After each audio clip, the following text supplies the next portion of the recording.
So this is entry, this is Ois Lamed Gimel 33. Tzedek Levano Yalech V'Yason Derech Pamov. So this is going to be a teaching of the Baal Shem Tov.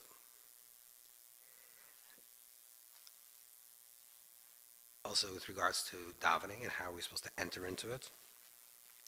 But it's a little bit more Derech HaMusar, in a teaching of ethical behavior.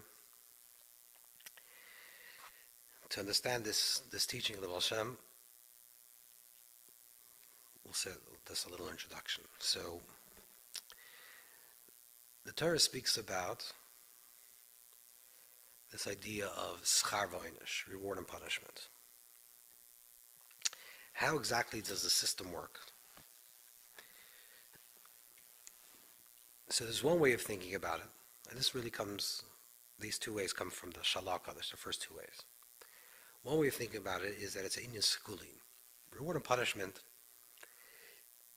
is not necessarily connected specifically to the action that you take, but it's sort of like an external punishment or reward related to the action that you take.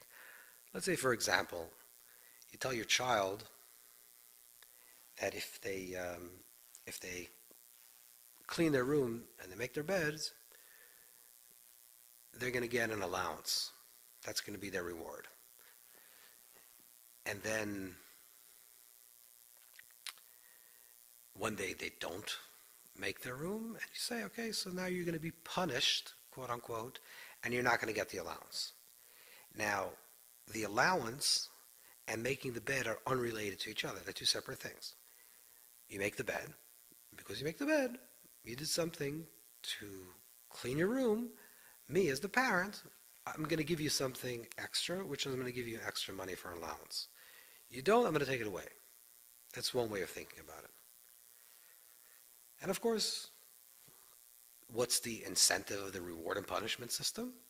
The incentive is that you should make your bed. Because if you know that if you do it correctly, you're going to be rewarded an allowance. If not, there's going to be a consequence. But the consequence and the reward is not specifically tailored or related exactly to the actions that you take. That's one way of thinking about reward and punishment. The other way of thinking about it is that it's siba u'mesuv, cause and effect. That they are intricately related.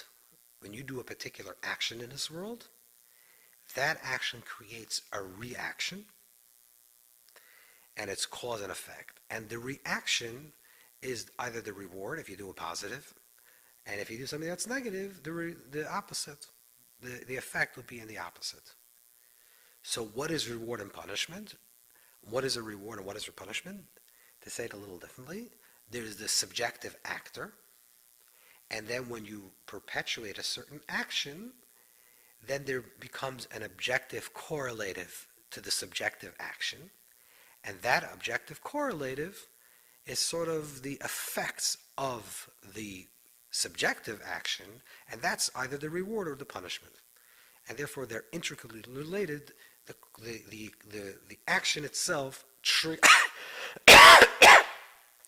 this reaction.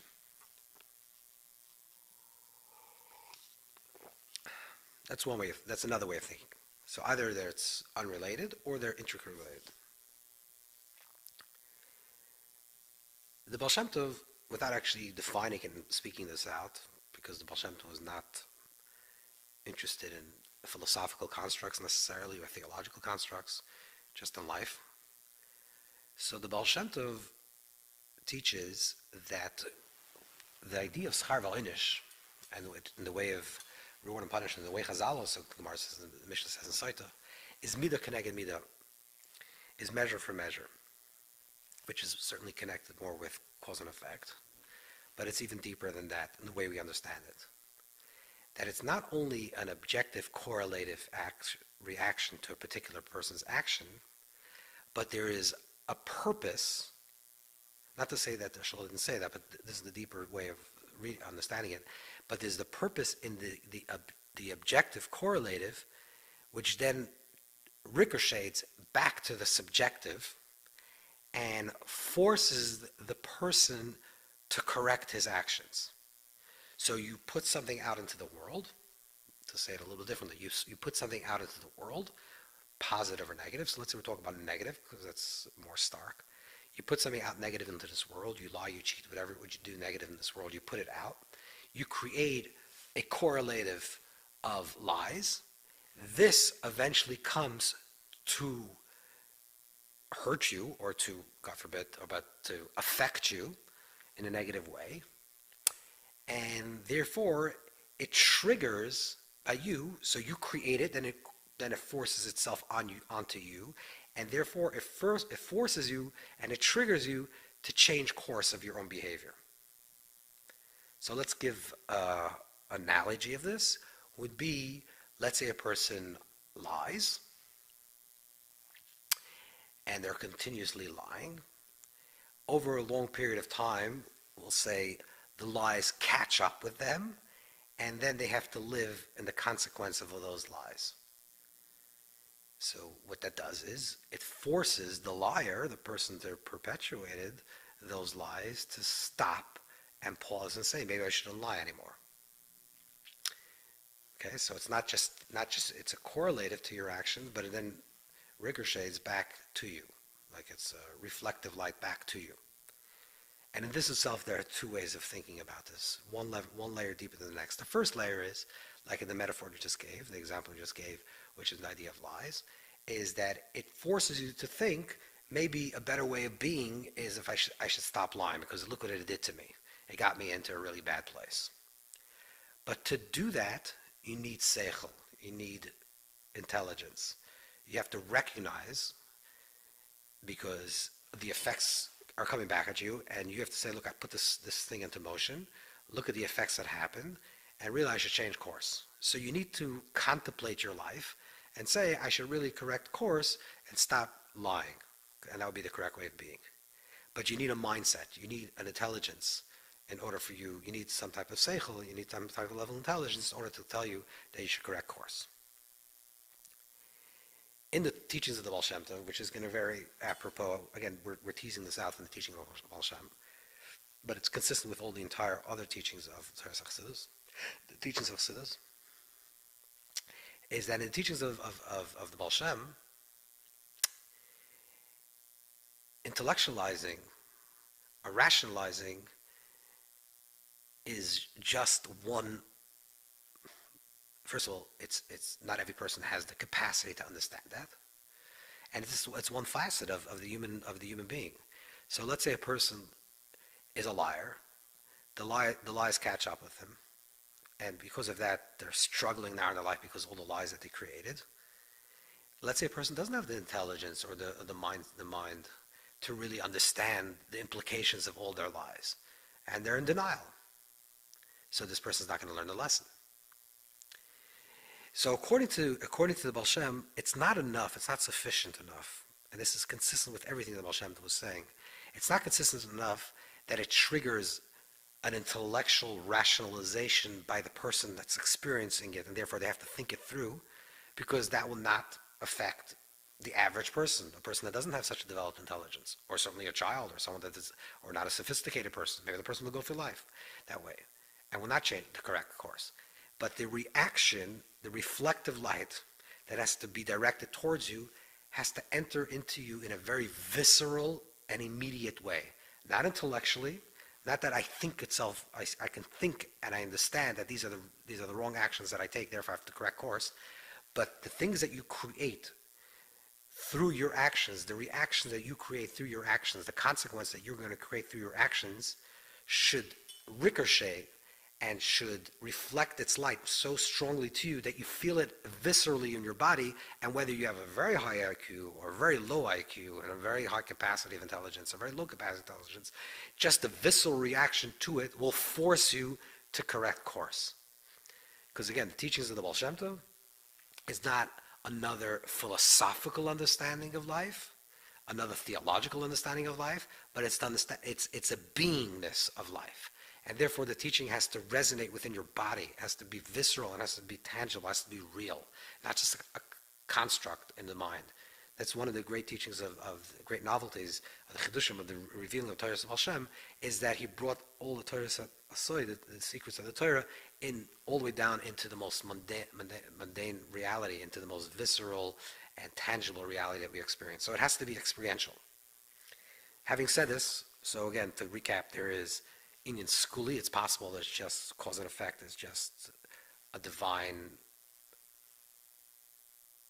connection, and there's no literal connection between a person's actions and reactions. It's like we said, a person kid cleans the room, give them allowance, or there's cause and effect, Sivim V'Subav, or not only Sivim V'Subav, but the effects of what you create comes then to ricochet back to you, reflect back to your life, and causes you to think of a different way of being. It forces you to think differently, therefore act differently, or even it forces you not only in your mind, but it forces you physically in your body. It evokes a certain emotion automatically. And here's the way that the Baal Shem Tov writes this metaphor, this Torah, which is a beautiful Torah, very imaginative, but it's and very practical also as well. And he gives an example of what he wants to speak about. There are certain people that they wake up very enthusiastically, let's say in the morning, to go daven, to do a mitzvah. And he gives an example of to go pray. So they wake up with a tremendous alacrity, tremendous enthusiasm that they're going to go to shul, they're going to daven. In the middle of them going, in the middle of them going, they're very enthusiastically running to do this thing. They bump into a friend of theirs, and the next thing you know, they're talking for 20 minutes about the news. So they start off with a tremendous enthusiasm to get to start davening, and then they get sidetracked. So the Baal Shem says this: even though at the end this person fulfilled the mitzvah, it's not only a mascha b'mitzvah that a person that starts a mitzvah, you tell him to finish it. And like Chazal say, the Gemara says in Soita, that a mascha mitzvah v'loy gomroi, a person that starts a mitzvah and doesn't end it, doesn't complete it, terrible things happen, which means everything that's connected to the finality of things, ishto yibanav, God forbid. So there's something of that nature. But he says, no, you did the mitzvah. You're maschil mitzvah. You started the mitzvah. You started with a tremendous enthusiasm to go do that mitzvah. With tremendous excitement, you're going to perform it. You just got sidetracked. And he says that eventually you got unsidetracked, and then you went back and you finished the mitzvah. Mikol makan v'eiro b'yodeg. Still, the Baal Shem says that there's some type of spiritual defect. What's the defect? Shloi halach v'zuz. He didn't go with tremendous alacrity. Because you started off going with tremendous excitement, and then the excitement died because you directed it to someone else, and you started talking to someone for 20 minutes, and then you went ahead and you did the mitzvah. So ha'oina shaloi, the punishment. Again, punishment, like we said before, in the fourth level, which is what the Baal Shem Tov is saying. The fourth level. What's the punishment? Lacha p'tirasi. After 120. And again, after 120, the Baal Shem Tov is just going to use that example of after 120 because he's going to use a metaphor of something that happens after 120, but it means also in life. Is going to be midah k'neged midah, going to be measure for measure. Kiyudum ha'kamasvar. It says it's known from many different holy books. It's known. What is known after 120? So you're going from, of course, this is not literal, but this is the grand metaphor. You're going from Olam Hazeh, from this world, the material world, the physical world, and you're entering into a more ethereal world, a spiritual world. So the metaphor of this is that you're crossing from one world to the next. And the metaphor of that is that there is a passageway. There is a bridge or a passageway that is suspended over a great abyss. Great raging waters on both sides. So there's a waterway between one world and the other world, and there's a bridge that connects these two worlds. The bridge is a very narrow bridge, and you have to cross over. You have to cross over the bridge, and this is considered tremendously painful. There are some people, again, to use the metaphor deeply, there are some people that even in their life, in this world, they're connected to the higher world, to the deeper world, to the inner world. They don't have to cross over a bridge after 120 because they are in the inner world, the higher world always. But there are people that are very much connected to the physical world, to the world of pleasure of the physical. And such a person has to extricate themselves from the material physical world to enter the more spiritual, non-dimensional reality. So they have to cross through a bridge. This crossing over the bridge is very painful. Because he has tremendous fear that he's going to fall off the bridge.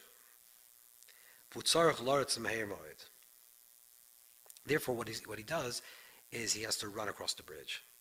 It's sort of, if you can think of this analogy, is if you need to go from point A to point B, there's no going back. You come to a bridge, let's say literally a bridge over some waterway, and the bridge is like a flimsy bridge, and it's very narrow, and it's a shaky bridge, like maybe a suspension bridge or something like that. But you must get to the other side. There's no option. That's why the Baal Shem Tov uses this example of after 120, because there is no option to go back. So you need to go forward. What do you do?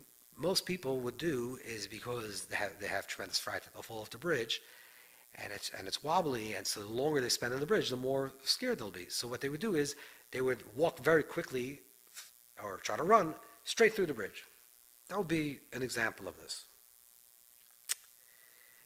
So that's what a person would want to do after 120. A person that's anchored very much in this world, has to get to the other realm, would cross over this bridge. Again, this is a very imaginative metaphor, but this is to hold this thought.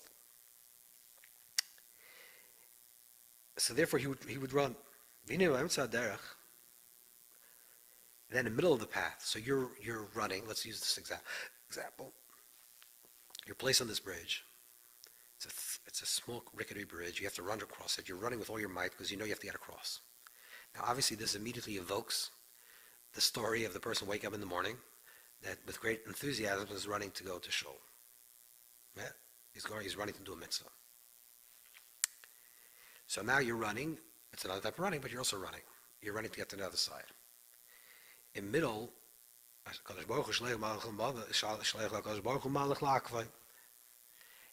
an angel comes. Hashem sends an angel to stop the person from running across the bridge. What's this angel that's coming to stop, to create a disconnect between the ambitions and the desire to cross the bridge and to actually cross the bridge? It's that malach that was created from that mitzvah. It's that angel that was created from that mitzvah. What does this mean? The Mishnah says, every time a person does a mitzvah, a positive deed, like the Batanur writes, every time a person does a positive deed, they're creating an angel. A certain type of energy is being created, a quality. When you do a positive deed, you're creating positive action, positive qualities, positive energy. When you were running to do the mitzvah, you created an angelic power. Now, we don't have to see this as something that is completely objective outside of yourself. It's sort of your energy field. I don't know if you like to use that word, but it's sort of that idea. So it surrounds you. It's makifim, but it's part of you. It's an extension of you, which means you create the reality that you function in. You were running to do this mitzvah.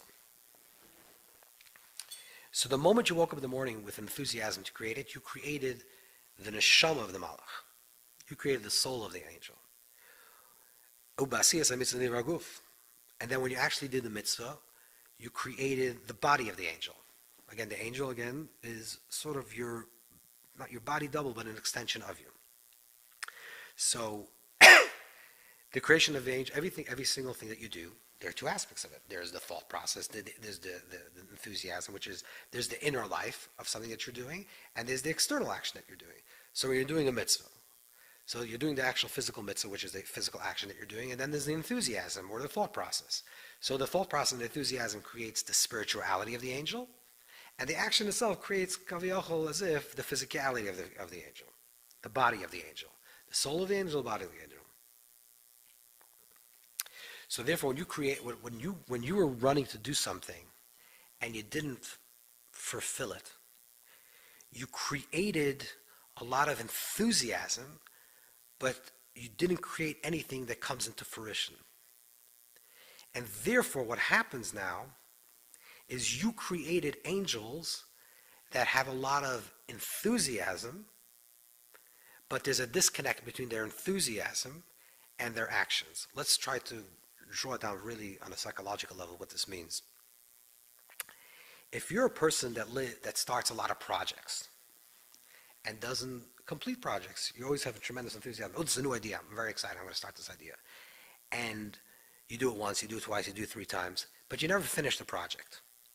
What you're actually doing, this is the depth of this idea of mitzvah gereres mitzvah and aveira gereres aveira. Mitzvah creates another mitzvah and aveira, and the opposite creates the opposite. Because when you do something once, twice, 3 times, what you're doing now is you're creating, when you do it once and you have a lot of enthusiasm to create a project and you didn't finish it, okay, that happened once. But if you continuously do that, what you're doing is you're entering into a rut behavior and you're creating angelic forces, sort of surrounding energetic forces, to use this example, this mashal of this idea, this metaphor of this idea, is that now you subscribe to this way of being, and that's who becomes who you are. And therefore, it's very difficult for you to actually break out of this pattern. The reason why it's difficult to break out of a certain pattern of behavior, because it's a pattern of behavior. Because you did it over again a few times, now became your pattern of behavior is that you start with a lot of enthusiasm and you peter out, and you don't actually come to anything to fruition. That's what it means that the angels, you're creating these angels. You're creating these broken angels, so to speak, these unfulfilled angels. And if you're continuously creating these unfulfilled angels, you live in the place of these unfulfillments. And therefore you become a person that can never fulfill something. So what's the solution? So here's what the Baal Shem Tov is saying. This is the depth of what he's saying. He's saying is like this. After 120 or throughout life, what you created, there'll come a time, let's use the example that the Baal Shem Tov uses after 120. There'll come a time when, if you're a person that is very enthusiastic about beginning projects but do not know how to finish, and you've created all these angels of a lot of enthusiasm but no actualization. So Baal Shem Tov says after 120 you're going to be put on a bridge. And here you're going to have a lot of enthusiasm to get to the other side. And here, in this reality, there's no option for you to have a lot of enthusiasm and get distracted, because there's no possibility of distraction anymore. Because usually you're running from point A to point Z, from your home to shul, with a lot of enthusiasm, but you're getting distracted. Over here, when you're on this bridge, distraction means you fall into the water.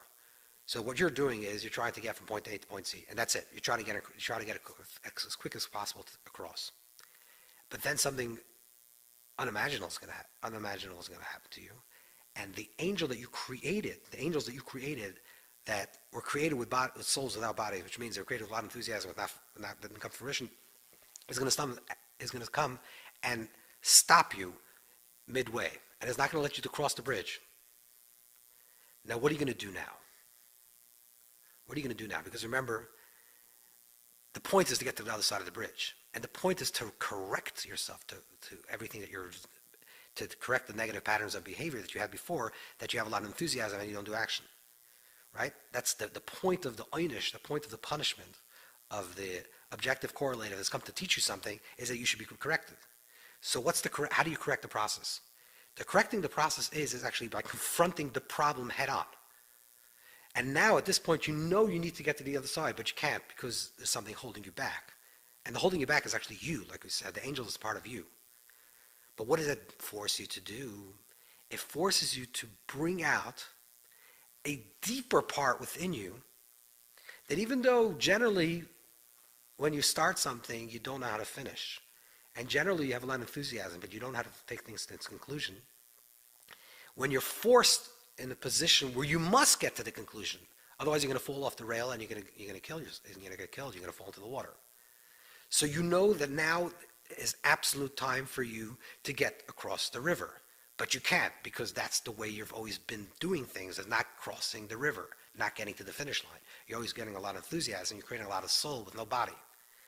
What that's going to do is going to viscerally reflect back into you something very deep, and you're going to have to pull out something within you that's so deep, that's so much deeper than the normal patterns of your behavior. And it's going to say, despite the fact that I've been doing these things this way for such a long time, I must cross the river now. And you're going to pull something out within you so deep that it's going to allow you to cross the river, to push aside that angel and to cross to the other side. This is what the Baal Shem Tov is saying. That the purpose of the ikov, the purpose of the angel that's coming to stop you, is not coming to stop you to punish you and say, okay, look, you're a person that never got to the end line. You always had a lot of enthusiasm, but you never brought things into their completion. You don't know how to end projects. You know how to begin projects. You're very enthusiastically starting every day a new thing. You don't know how to end things. You started learning Shas, but you never finished.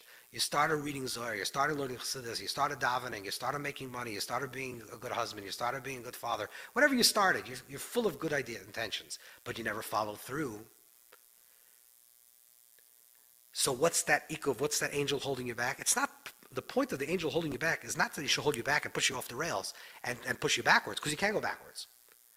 You can only go forward.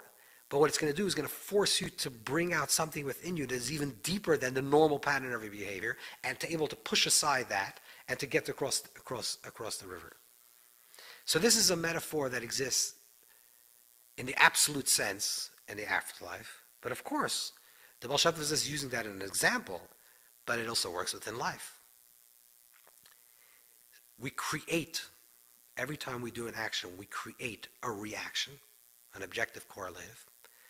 This is just one example. We can use in thousands of examples of life, but this is the one example of this person that's a person that starts off with a lot of enthusiasm and doesn't finish, starts a lot of projects and never ends.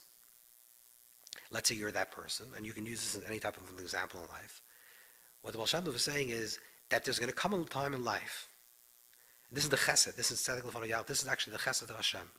This is the kindness of Hashem. That the punishment is the kindness. Because the punishment, what it's doing is it's going to present in front of you such a hard, harsh reality. When you're going to need to get across. Let's use this in life. Let's say you're a person that begins projects and never completes them. And then, let's say you're a single guy, and then you finally found your bashert, you found the person that you want to marry. And is you're 100% sure this is the person you want to marry. But for years, you weren't able to conclude things. And now you came to the that this is the end. This is the final time. This is the right person. It's absolutely the best opportunity for you, and you must marry this person. If you know you have to get to the end of the bridge, you have to get to the other side, but generally you're a person that doesn't do it, what's going to happen is all the times that you didn't complete is all going to come to haunt you. It's all going to present itself in front of you as a stumbling block, as a blockage that's not going to let you cross the road. But what that's going to evoke, if you're just a person that's the experience, what that's going to evoke is such a strong desire within you to say, despite the fact that I was never the person that could do this, I could do it this time. And that's going to push open all those adversaries, all those negative angels that are holding you back, and allow you to cross the other side. So the point of the punishment is to draw greater reserves within you to allow you to persevere and to cross the other side. This happens after 120, and this happens throughout life.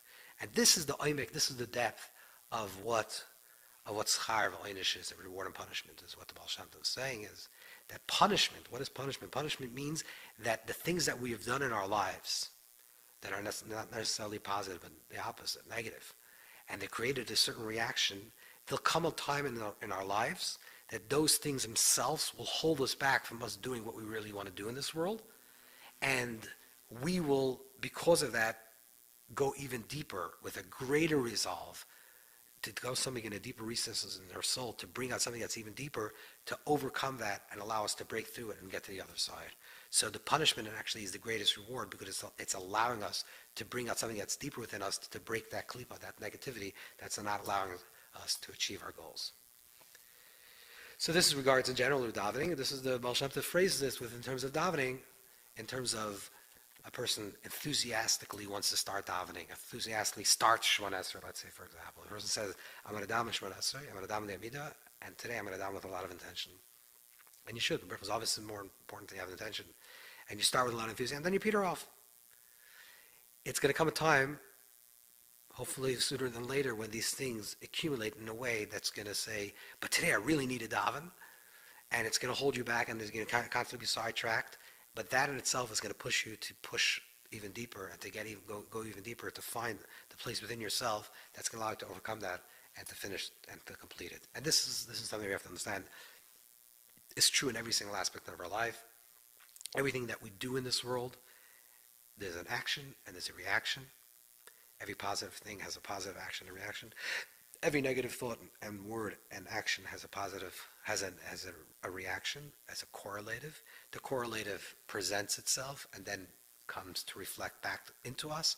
It affects us on a very visceral level, and the intention of that is to create a tikkun, is to create some type of rectification, some type of recorrecting of our own character traits to help us move forward in life and become better people. Have a wonderful week. Mitzvah.